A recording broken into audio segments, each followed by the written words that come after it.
Hey, and welcome back to another episode of the Straight Shooter Recruiter. I'm Emily, a senior recruiter by day, podcast host by night, and then career coach on the weekends. In addition to that, I am an outfit repeater. I would like to formally apologize for wearing the same dress twice. Let me just tell you, I just filmed another video. I was not in the mood to change. I am really comfortable. This basically feels like a set of PJs. I'm staying in them. I'm so sorry. Anyways, today's video is one that is highly requested. And honestly, when I was first thinking about filming this, I was like, is this kind of basic? Does everyone already know the answers to these questions? But I don't think so, because I remember when I first started applying for jobs after graduating university, I really didn't understand the importance of when to apply for jobs, how to apply, how to follow up, and really how to make my application stand out. And now that I've been a recruiter for more years than I'd like to admit, let's not harp on the time, okay? I think it's important to share the wealth and share the knowledge. So today's video / podcast, based on where you're listening to this, is going to be focusing on how to apply for jobs, not what your resume should look like, not, who to email, literally how to properly apply for jobs.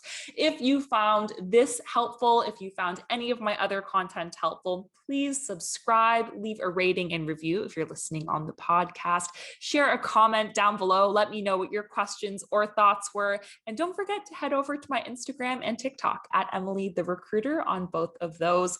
All right, that's enough of me chatting, getting through this intro. Grab a coffee, get comfortable, because we're about to talk careers. People always ask me, Emily, how can I make my application stand out? And it's kind of a trick question. Obviously, you need to have a strong resume. You need to have a great cover letter if that's something that the employer is looking for. But there's really no way to make your application stand out. All of those things, all of your amazing notes on your resume, your great cover letter, your great portfolio, all of that doesn't matter if nobody opens your application. The real challenge is not how great is the content that you have, is anybody actually going to open this application? And here's what we're going to focus on today, is figuring out how we can get that application opened so they can see the amazing work that you've done on your resume. I do want to preface this by saying, I know applicant tracking systems is I don't want to say fallacy, but it is kind of a myth that people have bought into, that applicant tracking systems are automatically going to throw out your resume. I have talked about this before. That is not the case. Applicant tracking systems don't automatically throw out resumes that don't have specific buzzwords. What they do is they help filter what talent seems to be the best fit for that role and present that first. So it is important that you have keywords found in the job description in your application and in your resume. Does that mean your resume is not going to get open if you don't? No, but it will boost your chances. Okay, that was kind of a sidebar. First things first, you obviously need to have a solid resume. I have lots of content on that. Go check it out if you need some TLC there. But the first thing you need to do is determine where you're applying to jobs. Some of the best websites are not, best kept secrets. It's things like LinkedIn, Workopolis isn't too shabby, Indeed is great. So check out all of those classic websites.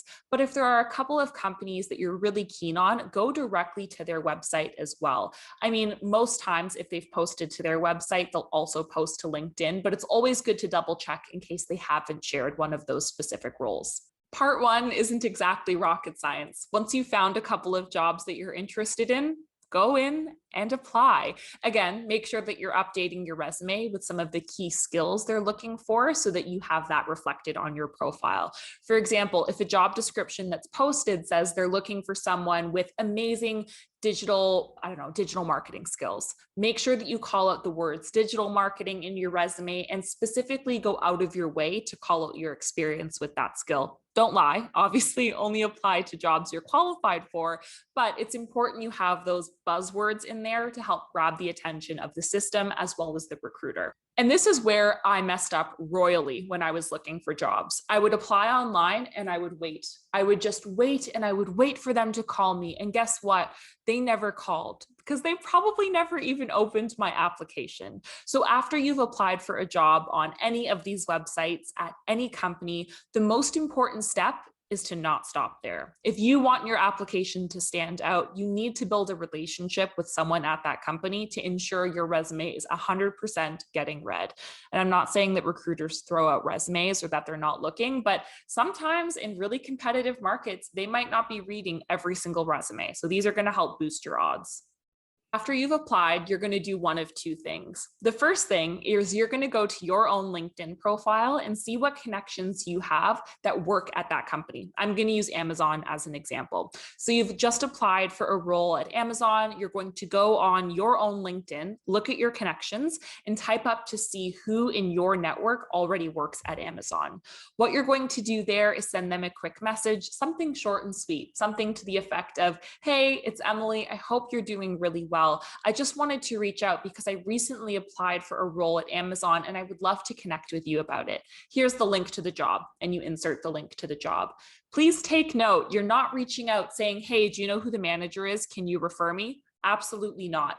Even though ultimately that's your goal, you want to make sure you're coming at this from a place of wanting to network and kind of pick their brain and understand what their experience has been like at this company. Treat this more as a career conversation versus you immediately wanting to rush in and get your dream job. If you don't know how to structure conversations like this, I'll put a key card in here somewhere. I do have a whole video on this that will help you prepare for how to have that conversation. But trust me, a coffee chat with someone who works at this company is going to help you understand a little bit more about their interview process. But most importantly, it should help you capture a referral, because if they had a great chat with you, they might message the manager for this role or their boss and say, "Hey, I just met with Emily. She was awesome. We should definitely consider her for this position." Boom, then you're in.